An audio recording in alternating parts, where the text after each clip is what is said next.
Peut-être même la traduire en anglais. C'est de l'argent. Puis après ça, ils viennent dire qu'on n'est pas attaché à nos artistes.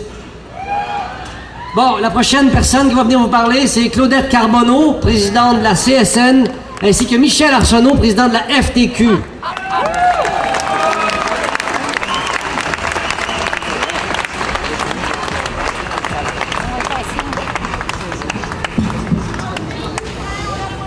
Ah, bonjour le monde! Oui, on va le tasser,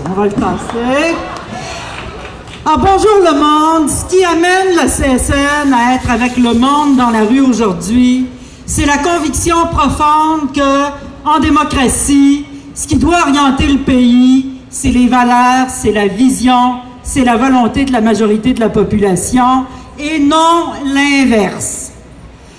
Je dois vous dire qu'on est aussi convaincus qu'on ne peut pas donner un mandat majoritaire à un homme qui valorise la guerre, qui combat les pauvres plutôt que la pauvreté, qui veut recriminaliser l'avortement, qui nous parle de prison pour les jeunes, à un homme qui a laissé tomber aussi des milliers de travailleuses et de travailleurs qui étaient aux prises avec des licenciements, avec des crises très importantes.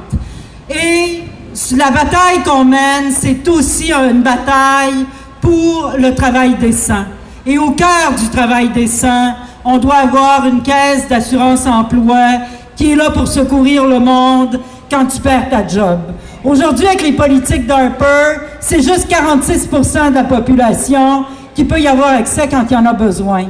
On lui en veut aussi d'avoir sacrifié les travailleurs âgés. Là, écoutez bien le raisonnement. C'était assez simple. C'était de dire, tant pis s'ils ont 58 ans, tant pis s'ils ne se retrouvent pas de job. Après tout, de la job, il y en a parce qu'il manque de main-d'œuvre pour exploiter les sables bitumineux de l'Alberta. Ça n'a pas de bon sens. On a besoin de ce genre de filet de sécurité.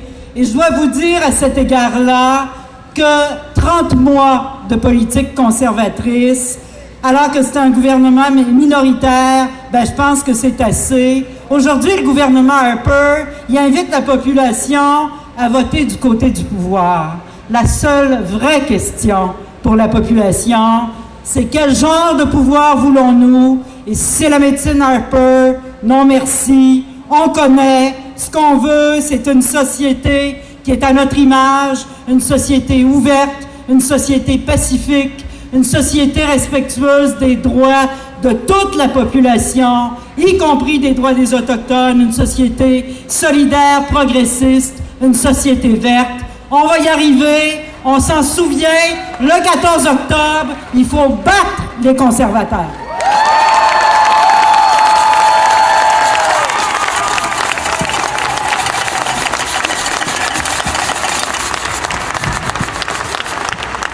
Bravo, Claudette. Écoutez, je voudrais vous rassurer. Dans les premiers temps, je ne répéterai pas tout ce qui s'est dit aujourd'hui ici, mais je l'endosse et à l'FTQ, on l'endosse.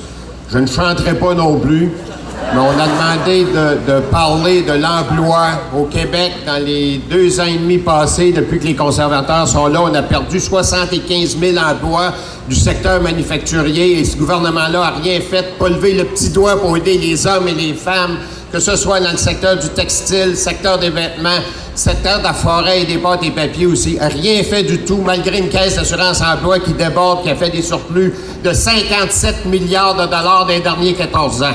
C'est une vraie honte, mes amis. On avait, lorsque les conservateurs sont arrivés au pouvoir, on avait une balance commerciale de plus de 7 milliards de dollars au Québec. Et aujourd'hui, on a un déficit de 13 milliards de dollars. Un gouvernement, mes amis, c'est beaucoup plus que la police, l'armée, puis la prison, puis les pétrolières de l'Ouest Canada. De l'Ouest du Canada. Parlez-en aux gens de Petro-Canada ici. Au Petro-Canada, on refuse les mêmes salaires qu'on donne en Alberta. C'est ça le gouvernement conservateur et c'est ça les amis du gouvernement conservateur. C'est un gouvernement qui a une vision rétrograde et dangereuse. C'est un gouvernement qui croit à la déréglementation et on n'a qu'à regarder ce qui s'est passé aux États-Unis dans les derniers 15 jours. la déréglementation au niveau des services financiers, qu'est-ce que ça donne? C'est un gouvernement qui veut que la main invisible des marchés dirige le Canada et dirige le Québec. À la FTQ, mes amis, à la FTQ, on vous demande de faire pareil. Nous, on croit au pied visible. Le pied visible dans le derrière des candidats conservateurs aux prochaines élections le 14 octobre. Lâchons pas!